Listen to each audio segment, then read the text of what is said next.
Assalamualaikum warahmatullahi wabarakatuh. Di sini kami dari kelompok 10 ingin menyaksikan hasil kerja kami di tugas besar pada mata kuliah jaringan komunikasi data. Nah, selanjutnya izinkan saya memperkenalkan anggota dari kelompok 10 ya. Di sini ada saya Muhammad Abdul Hakim sebagai moderator, kemudian ada Fauzan Prayoga, Nanta Tangoy, lalu ada Ahmad Fadil Anugrah, kemudian ada Rizal Akhlakul Muslim dengan NIM masing-masing tertera di slide. Oke, boleh langsung lanjut. Oke, Nah, untuk tujuan dijelaskan oleh teman saya, silahkan. untuk tujuannya yaitu yang pertama mempelajari bagaimana membuat topologi jaringan pada paket tracer, yang kedua mempelajari bagaimana cara menghitung subnet IPv4 dengan metode VLSM, yang ketiga mempelajari bagaimana cara konfigurasi simple topologi, yang keempat mempelajari bagaimana cara kerja ARP table pada switch, yang kelima mempelajari bagaimana cara kerja routing table pada router. Selanjutnya akan dijelaskan oleh teman saya, Fadil. Nah, persoalan yang menjadi permasalahan di sini yaitu sebuah perusahaan memiliki 3 buah gedung. Perusahaan ini terdiri dari 4 buah divisi, di mana semua divisinya ini tersebar ke 2 gedung yang berbeda. Di mana kebutuhan user dari setiap divisi adalah sebagai berikut. Untuk yang pertama itu di gedung 1. Gedung 1 itu terdiri dari 1 router dan 5 switch, di mana masing-masing switch terhubung ke 2 host PC atau secara total terdapat 6 PC. Nah, di gedung 1 ini di divisi A terdiri dari 17 PC host. Di divisi B-nya terdiri dari 51 PC host. Di divisi C-nya terdiri dari 58 PC host. Lalu untuk gedung kedua terdiri dari 1 router dan 2 switch. Switch terhubung ke 2 host PC atau secara total terdapat 2 PC. Di gedung 2 ini terdapat divisi D yang terdiri dari 40 PC host. Lalu untuk gedung ketiga terdiri dari 1 router dan 1 PC server yang memiliki HTTP dan DNS server. Semua divisi dapat mengakses ke halaman website perusahaan yang memiliki domain nama grup.com. Nah, di sini kita menggunakan kelompok10.com. Ya, bisa dilanjutkan.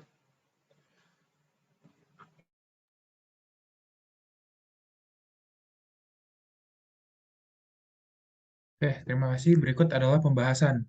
Pembahasan yang kita dapat dari persoalan tersebut yaitu topologi jaringan, IPv4 addressing dan subnetting, lalu ada konfigurasi simple topology, ada routing table pada router, dan ARP table pada switch.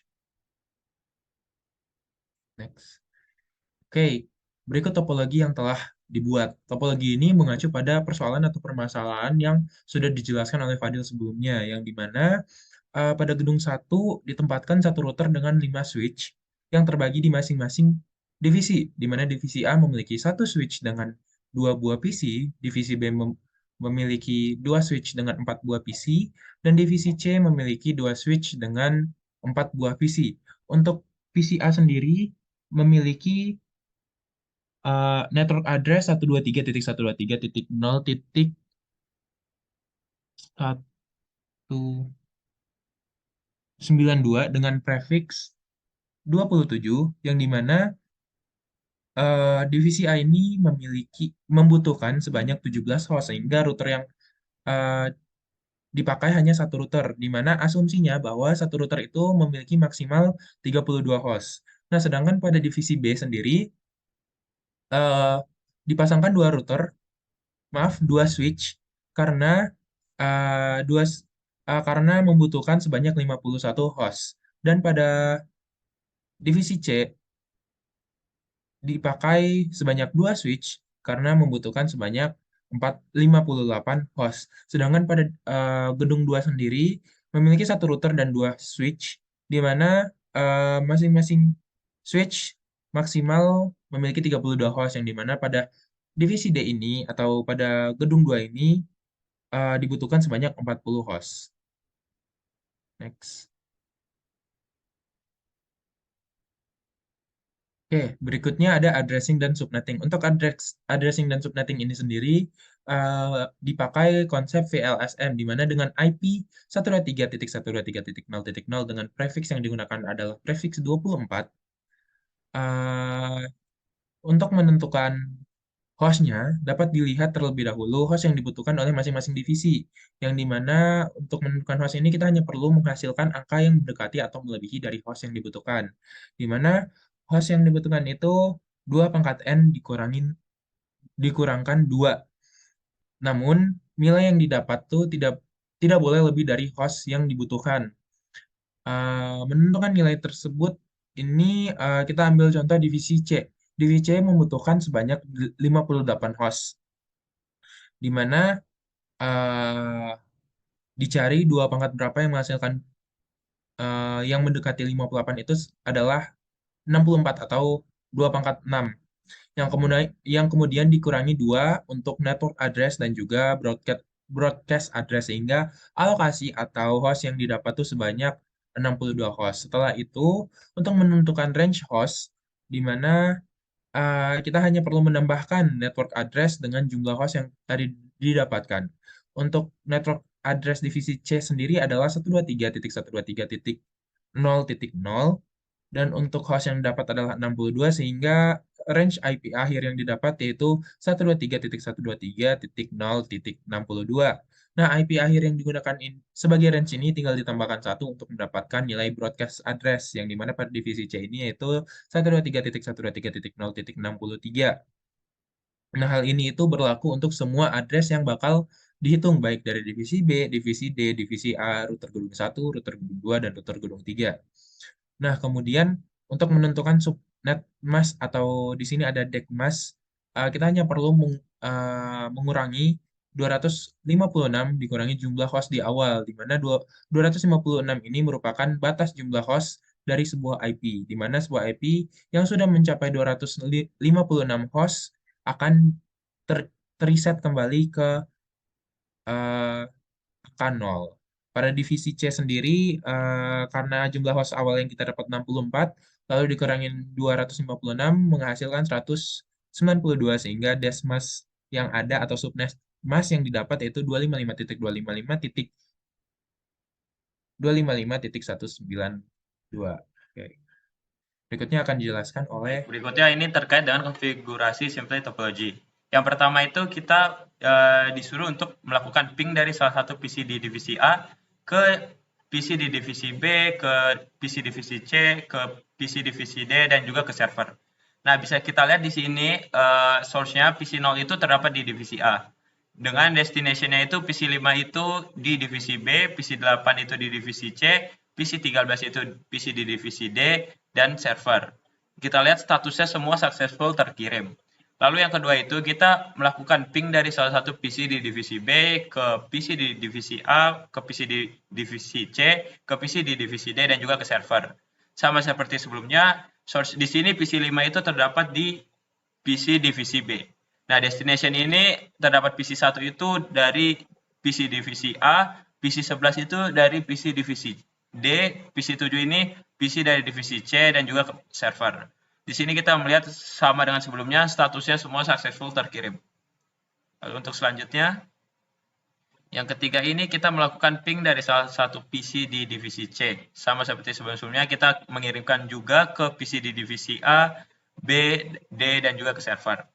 Nah, bisa kita di sini juga source-nya itu dari PC 9 itu terdapat di PC di divisi C.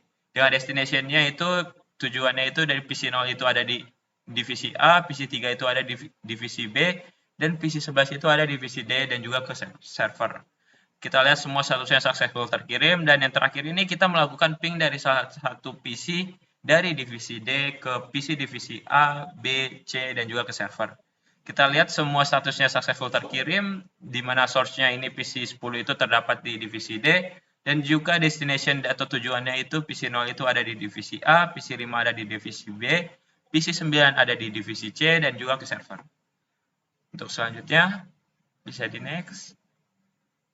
Kita akan melakukan akses server domain via web browser dari salah satu PC di divisi A, PC divisi B, PC divisi C, dan juga PC di divisi D. Di sini kita lihat semua ketika kita mengetikkan URL http kelompok10.com akan keluar output seperti ini. Nantinya akan dijelaskan lebih lanjutnya bagaimana cara mengaksesnya melalui demonya.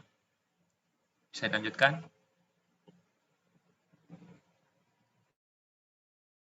Oke, selanjutnya pada ini ya, routing table pada router atau di sini kita static routing ya. Nah, jadi routing table router pada gedung 1 di mana di gedung 1 itu kan ada 3 divisi. Nah, di mana setiap di divisi A ada 1 switch, divisi B ada 2 switch, dan di divisi C ada 2 switch juga. Berarti total ada 5 switch. Nah, jadi kelima switch itu tadi, network address-nya kita konekin ke router yang ada di gedung 1.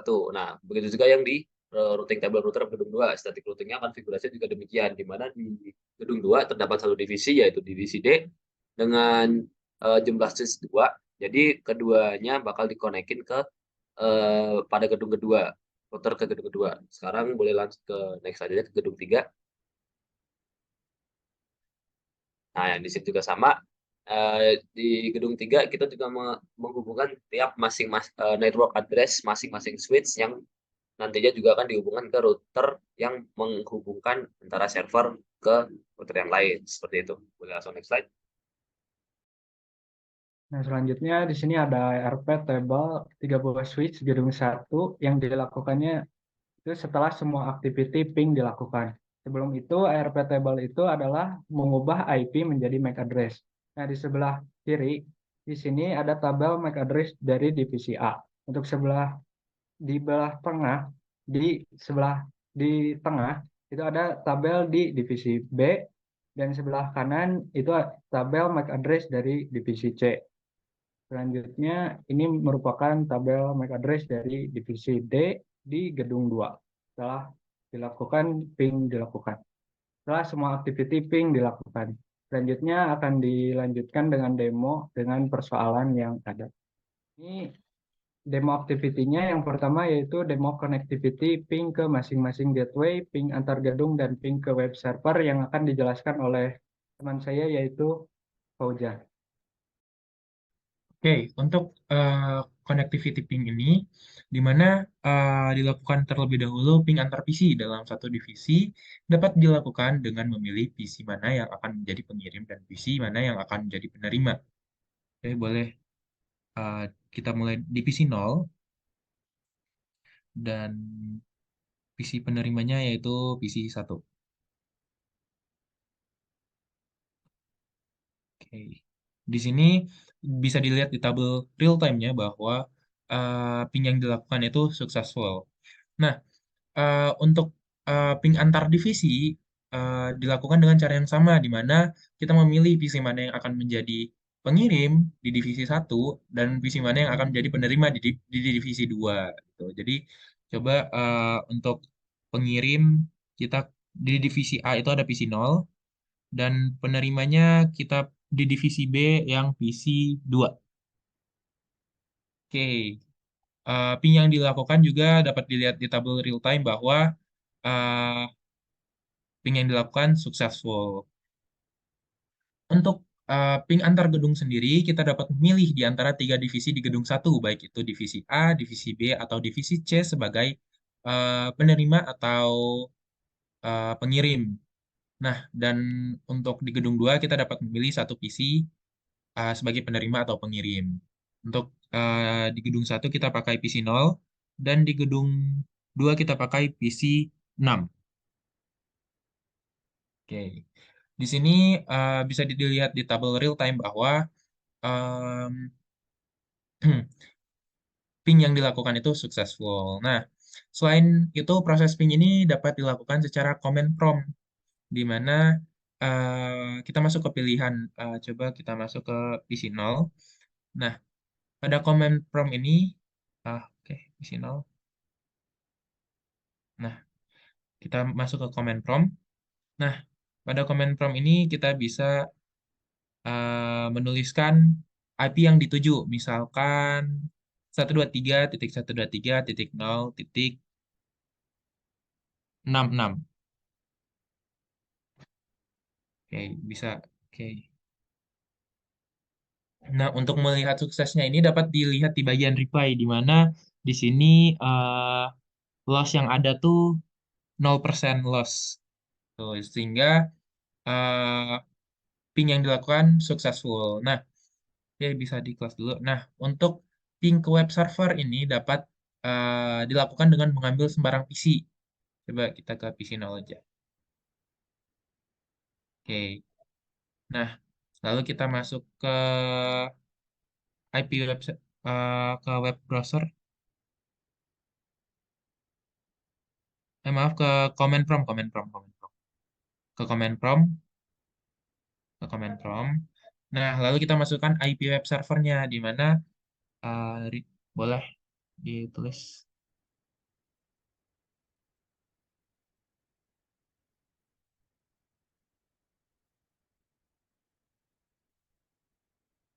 Oke, 123 ping 123.123.0.226. Ya, karena IP yang berada di server itu yaitu 226. Nah, bisa dilihat di reply di sini bahwa ping yang dilakukan berhasil dengan tingkat loss itu 0%. Nah, di sini tuh kalau misalnya di tabel real time sendiri itu bakal ada terjadi violet di beberapa kasus karena uh, di awal itu akan terjadi pengenalan pengenalan atau pembukaan jalur terlebih dahulu. Nah, berikutnya adalah demo akses ke web server yang akan dijelaskan oleh teman saya, Hakim. Silakan.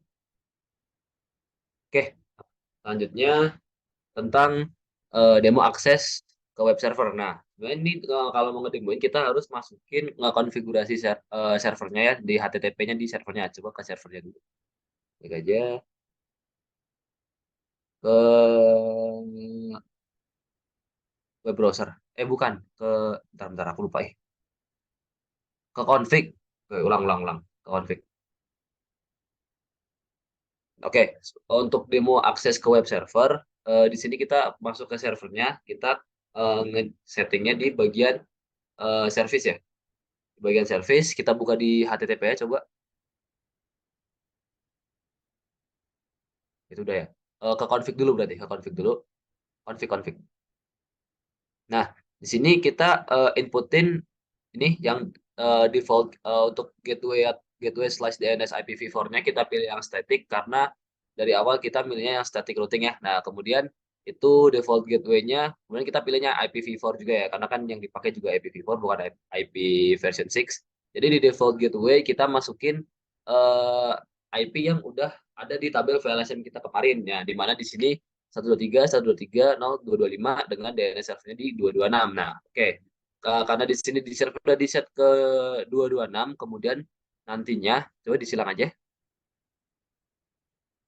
Nah, nantinya setiap PC yang ada di tiap gedung, tiap divisi, baik itu semua, nantinya setiap PC-nya bakalan di DNS servernya itu disamain sama DNS server yang ada di web server. Coba kita ambil sembarang PC deh.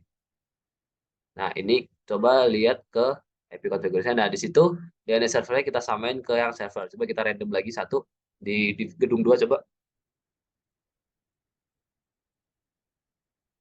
Di gedung 2 kita cek konfigurasinya. Nah, sama. Nah, ini semuanya kita samakan dengan si yang ada di web server. Nah, untuk ketika udah seperti itu, coba kita masuk ke dari PC-nya. Dari PC, sembarang PC deh. Oh, boleh, sembarang aja. Kita akses ke web browser. Nah, karena domain yang di awal kita tadi udah setnya ke kelompok10.com ya. Jadi di sini kita tinggal ketik aja kelompok10.com.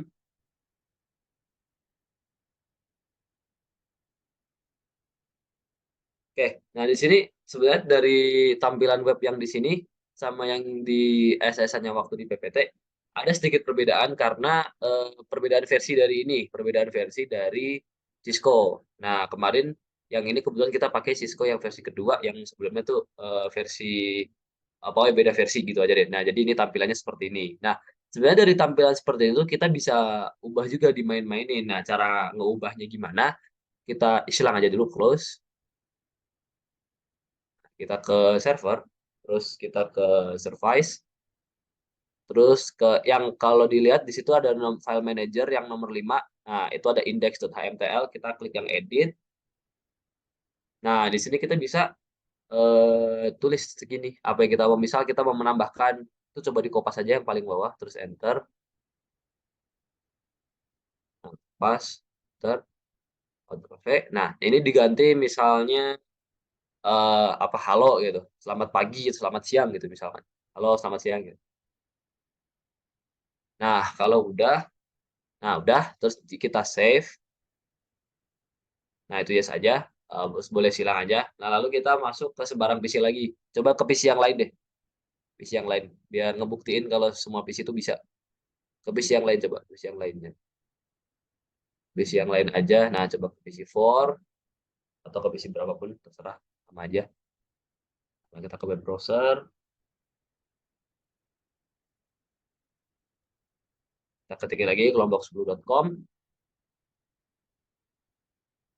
kita enter aja, tunggu, bebas. Nah, sama, terus ditambah di tulisannya ada halo, selamat siang. Nah, begitu untuk konfigurasi dari tampilan si web browsernya. Oke, ya, dari demo web server. Kemudian selanjutnya demo tentang ini penjelasan MAC address tabel di switch yang dijelasin sama Ahmad Fadil. Oke, baik. Baik, selanjutnya ini kita akan melakukan demo dan penjelasan mengenai MAC address table di switch. Untuk sebelumnya kita lakukan langkah-langkahnya terlebih dahulu. Kita melakukan ping di sesama gateway PC. Misalnya dari PC 0 ke PC 1. Lalu setelah itu kita mencet ke switch-nya. Kita masuk ke CLI. Nah, di sini kita akan mengetik enter terlebih dahulu. Lalu kita ketik enable. Setelah itu kita mencet enter. Nah, lalu kita ketik show spasi MAC address MAC address strip table. Nah, kita mencet enter. Nah, di sini akan tertera MAC address dari switch yang kita pencet tersebut. Nah, di sini ada MAC address-nya, keterangan MAC address-nya, lalu ada tipenya, dynamic. Nah, tipe dynamic di sini artinya switch akan membuat secara otomatis table MAC address-nya. Table ini dibuat ketika komputer tadi sesama PC itu saling bertukar data. Sebenarnya ada dua tipe MAC address table. Yang pertama itu dynamic dan yang kedua itu static.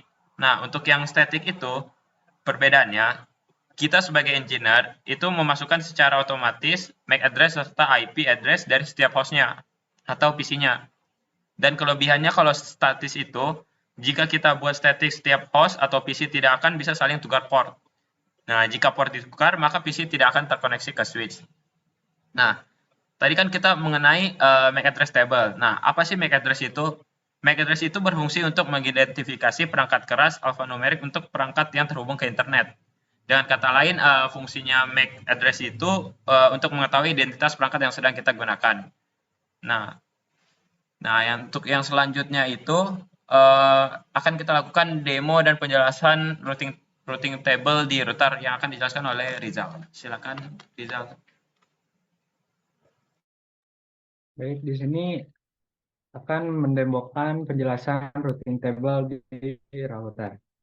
Routing table sendiri merupakan sebuah tabel yang berisi paket data tentang informasi keberadaan jaringan serta berisi cara sebuah rute menggapai suatu jaringan.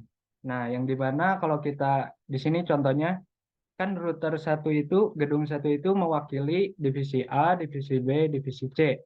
Yang dimana kalau kita ingin divisi A ke divisi D saling berkomunikasi, maka kita harus melakukan routing statik, yang dimana kita bisa melakukannya dengan mengklik routernya, lalu kita ke routing dan statik. Di sini ada statik. Nah, di sini ada network, mask, dan next hop. Yang dimana network itu kita harus menuliskan IP tujuan kita yang ingin saling berkomunikasi. Yang dimana kan kita ingin saling berkomunikasi tadi di divisi A ke divisi D. Nah, kita masukkan network di divisi D. Yang dimana network dari divisi D yaitu 123.123.0.128 yang dimasukkan di network. Nah, untuk subnet masknya yaitu disesuaikan juga subnet mask dari IP tujuannya. Dan untuk next hop itu adalah rute yang dimana kalau kita ingin divisi A ke divisi D saling berkomunikasi, maka kita harus lewat kemana atau kemana terlebih dahulu. Seperti contohnya, kita divisi A ke divisi D. Nah, divisi A ke divisi D itu harus lewat router mana dulu nih? Nah, contohnya di sini harus lewat di FA5/0 yang dimana IP-nya 230. Nah, di sini contohnya, lalu kita masukkan next hop-nya yaitu 123.123.230. Kita mungkin contohin ya. Kita contohin, hapus dulu ini. Lalu kita tuliskan network tujuan ke divisi D. Dan subnet masknya divisi D tadi di 92.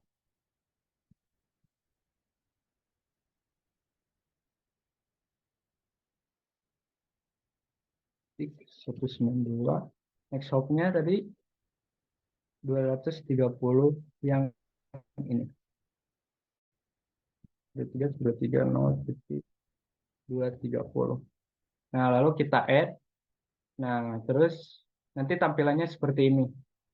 Nah, kan routing statik itu harus, kan kalau merouting statik itu harus kesepakatan kedua belah pihak, yang dimana di router gedung 3 juga kita harus mengisikannya juga, mengisikan yang seperti tadi juga, yaitu mengisikan network dari divisi A dan divisi D. Ini contohnya network dari divisi A, ini contoh network dari divisi D, dan ini contoh network dari divisi B. Kita harus memasukkannya juga karena untuk saling berkomunikasi. Ini contoh dari divisi C. Nah, untuk router gedung 2 juga sama, kita harus memasukkan routingnya, yaitu ini ke divisi A, yang ini, ke sini.